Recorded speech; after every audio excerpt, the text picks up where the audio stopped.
Le festival Bach débute dans quelques heures. C'est un événement vraiment très important à Montréal et en fait partie le plus sympathique des clavecinistes en ville, Luc Beauséjour, qui aura l'occasion de jouer dans la plus vieille chapelle, la plus vieille église de Montréal, la chapelle de Notre-Dame du Bon Secours. Alors Luc Beauséjour, bonjour et bienvenue. Bonjour Winston, bonjour Sylvie, ça fait plaisir d'être avec vous. Et j'imagine que d'être présent dans cette petite église historique doit, je sais pas moi, avoir, ça doit te donner un sentiment quelque part, non? Oui, d'autant plus que cette chapelle, je la connais bien, la chapelle Notre-Dame de Bon Secours. C'est une chapelle qui nous a accueillis très souvent parce qu'on y a présenté plusieurs concerts depuis plusieurs années. Donc, je me sens toujours un peu chez moi quand je... Et puis, l'atmosphère d'être assis dans cette chapelle, je ne sais pas, il y a quelque chose. D'abord, il y a des navires, des petits navires qui sont Oui. suspendus, hein, comme ça, dans les airs. Et puis, la chapelle est joyeuse, hein. Quand on est assis, il y a quelque chose qui nous rend de bonne humeur, tout simplement. Alors, la Avec chapelle, avec la musique en plus. bien sûr, bien sûr, bien sûr. Et en même temps, on est au 17e siècle, là. On est dans le baroque, là. Ah, oui, fin 17e puis 18e avec Jean-Sébastien Bach, là, c'est parce que je vais Ouais. faire un programme tout Bach. Et le Donc, programme est intéressant dans la mesure où on suit Bach de sa oui, jeunesse à ses grandes œuvres. Euh, oui, oui. et ça, cette programmation est vraiment intéressante.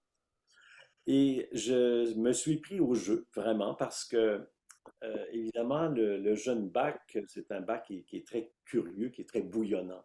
Alors, la première œuvre que je vais jouer, c'est une œuvre qui a été composée, Bach avait environ 18 ans, hein.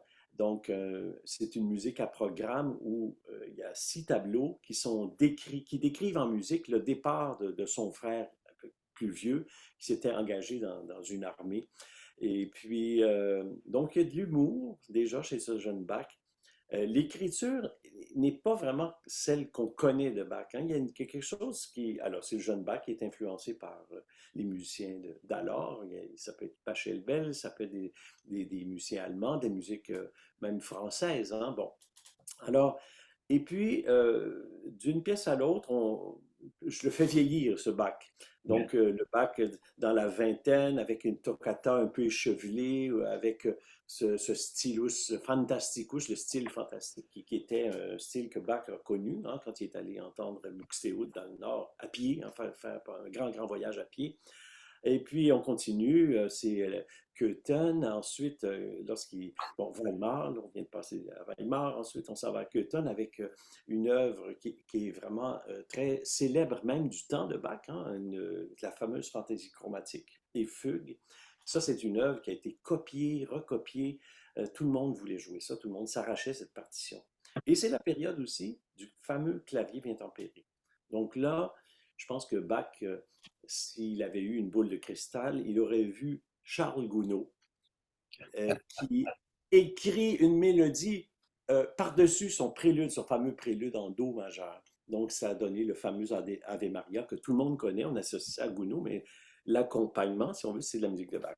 Donc, un prélude des fugues, on continue, Bach a 40 ans et 50 ans, donc on va dans des œuvres, le fameux concerto italien en deuxième partie, parce que Bach va beaucoup aux Italiens, c'est une influence majeure dans sa vie. Et il copiait des concertos de Vivaldi, les retranscrivait pour clavier ou même pour orgue. Donc il résumait cette musique-là pour ses instruments à clavier. Donc, le concerto italien, c'est une sorte d'hommage, en fait, à ces grands maîtres italiens qui l'ont vraiment influencé. Et puis, on continue avec une œuvre, j'ai voulu mettre une œuvre qui est un peu spéciale, tardive, une œuvre pour luth, alors, ou clavecin. Donc, c'est une œuvre qui est écrite plutôt dans le grave du clavecin. Et je vais même utiliser un jeu au clavecin qui s'appelle bon, le jeu de lutte, justement. Ce sont des petites peaux en cuir qui viennent se blottir contre les cordes. Donc, ça étouffe un peu le son, donc ça imite le luth, si vous voulez. Donc, cette œuvre, Prélude Fugue Allegro, Et ça préfigure même l'offrande musicale, je dirais, par moment. Il y a il y a quelque chose on s'en va vers un autre style. On sait que Bach, on dit toujours qu'il est rattaché au passé à cause de la polyphonie, hein. Il fait beaucoup de polyphonie, les fugues, tout ce qui est contrapuntique. Mais dans cette œuvre-là, il y a presque, presque un esprit galant, je dirais, à un certain moment. Ah, Alors, oui. vous voyez que la période changeait, il était plus vieux. Donc, je termine avec un Ricercar de l'offrande musicale. Lorsque Bach est allé faire un voyage chez le roi Frédéric II de Prusse, il y avait là un piano forte, le flûtiste, le roi aimait beaucoup la flûte, donc donné un thème à Jean-Sébastien Bach, et Bach a dû improviser un Ricercar à 3 voix. Et c'est ce qui a donné, c'est ce qui est à l'origine de l'offrande musicale, qui est une œuvre, disons, savante, abstraite. Ça termine le concert. Donc, on part de la jeunesse jusqu'à cette maturité, ce côté plus abstrait. Et puis voilà. Et pour cette occasion, Luc, tu vas jouer sur un clavecin. Et peux-tu nous parler de ce clavecin en particulier? Absolument. C'est un clavecin qui a été fait ici, à Montréal, par le facteur Yves Beaupré en 2012. Et c'est une copie d'un grand clavecin d'Ulken. Ce sont des clavecins flamands. Donc la sonorité est assez brillante. C'est une sonorité aussi qui permet de bien entendre la polyphonie. Parce que vous avez des clavecins français qui sont plus, on va dire, onctueux, hein, dans la basse, c'est plus ronflant. Euh, mais pour la musique de Bach, si on a une définition, quelque chose de plus précis, ça traduit très bien la polyphonie. Donc, j'utilise ce clavecin-là pour ce concert.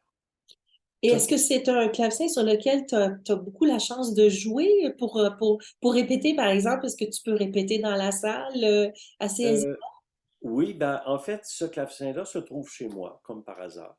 Ah, Alors, OK. c'est un de mes instruments, donc on le fait transporter et puis il reviendra après. Il repartira. Donc, c'est la vie de mes clavecins. Est-ce que c'est un instrument qui est sensible au changement de température? Bon, là, il a commencé à neiger à Montréal. Est-ce que ça présume qu'on va être obligé de l'ajuster, de faire avec? En fait, le clavecin, comme c'est une table d'harmonie en bois, la structure est en bois, bah, ça reste, comment dire, fragile. C'est-à-dire que c'est sensible à l'humidité. Je dirais plus l'humidité que s'il fait froid ou s'il fait chaud, parce que l'humidité fait gonfler le bois. Donc, évidemment, les cordes sont C'est sûr. étirées. Donc, ça va me faire monter le son. Euh, mais en général, j'ai pas vraiment de problème avec ça. Évidemment, si on passe d'une serre chaude très humide à un endroit extrêmement sec et chauffé, ben, même pour un violon, ça ne sera pas très, très bien, ou n'importe quel instrument à cordes.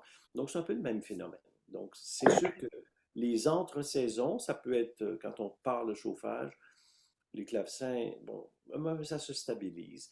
Mais il reste qu'il faut les accorder régulièrement. Ils seront accordés sûrement 2 fois avant le concert, quelque chose comme ça. Tu as une compagnie qui s'appelle Clavecin en concert. Je Oui. sais que tu es très actif et que tu as sans doute des projets après ce concert qui nous Oui. itinéraire de Bach, des projets dont tu aimerais peut-être nous parler? Ben oui, rapidement, on a plusieurs concerts de saison. On a des collaborations avec d'autres organismes musicaux. Alors, c'est le cas une semaine après, donc le dernier dimanche de novembre, où je dirigerai des cantates de Bach à la salle Bourgie. Mhm. Donc, ça fait partie de l'intégrale des cantates de Bach qui sont présentées à Bourgie, mais Clavecin Concert est vraiment heureux d'y participer. Donc, il y a ça. Il y a aussi un grand concert de Noël qu'on fera à l'Oratoire Saint-Joseph. Ah, Il y aura d'excellents chanteurs, Hugo Laporte, Rose Nagard-Tremblay, là, qui est une révélation de Radio-Canada. Il y aura de la harpe, il y aura du violon, il y aura de la flûte, il y aura du clavecin, de l'orgue, un quatuor vocal, l'ensemble Cochlea. Donc, il y en aura pour Enfin, ça sera très varié ce concert-là. Puis c'est vraiment un concert pour être dans la magie de Noël, la fête de Noël. Alors, Très heureux de constater, Luc, que tu, euh, que tu es un fer de lance, d'une certaine façon, passe-moi l'expression, de la musique que tu défends depuis des années. Oui, le baroque, mais en même temps, tu es présent partout, tu es à l'écoute de beaucoup de concerts qui sont présentés à Montréal et ailleurs. Et ma question mène à l'international. Est-ce qu'il y a quelque chose de prévu éventuellement que tu puisses prendre l'avion et aller jouer ailleurs? dans l'immédiat, non, mais en fait, je dis non. Il y avait des projets enfin, qui devaient se faire aux États-Unis, par exemple, une Mm. tournée de récital. Et ça, c'est bon, quand c'est arrivé, la pandémie est arrivée, donc ça a tombé à l'eau. J'espère bien qu'on va pouvoir reprendre ça. On a des liens aussi avec la France. Donc, il y a des choses qui mijotent tranquillement, là, qui ne sont pas tout à fait définies, mais ça mijote. Puis, évidemment, il y a, quand on parle international, je finis par inclure même les enregistrements parce que les enregistrements voyagent avec Internet. Donc ça, il y a un beau projet avec Julie Bouillane qui j'espère, va se concrétiser parce que Oh, je le souhaite. Je le la souhaite musique parce que Julie a une voix inouïe, oui, incroyable. oui, c'est ça. On Et, veut faire un beau répertoire avec Julie. Ouais. et tu continues toujours ta carrière d'enseignant Oui, à Montréal? je suis toujours à l'Université de Montréal et au Conservatoire avec de bons élèves, d'excellents élèves.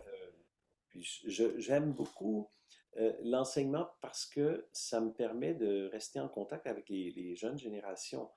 Et les jeunes générations, si on s'en occupe pas, ben, je pense qu'elles vont pas s'occuper de moi non plus. Mhm. Ben oui. Donc, non, c'est un lien qui est formidable, que je n'aurais pas autrement hein, si j'enseignais pas. Je les appellerais pas les jeunes, puis parce qu'on va aller prendre une bière ensemble. Tu sais, là, on fait de la Et tu musique. peux nous appeler, on ira prendre une bière ensemble. Oui, bon, ben parfait. Alors, Luc, J'accepte. je rappelle que Bach, un itinéraire, sera présenté à la chapelle Notre-Dame du Bon Secours sur la rue Saint-Paul. C'est à l'angle de Bon Secours et de la rue Saint-Paul pour ceux qui ne le sauraient pas. Et bon, ben, écoute, bon concert Ben, et merci merci pour beaucoup. ta générosité et ta présence ce matin. Merci, Luc. Alors, à bientôt. Au revoir.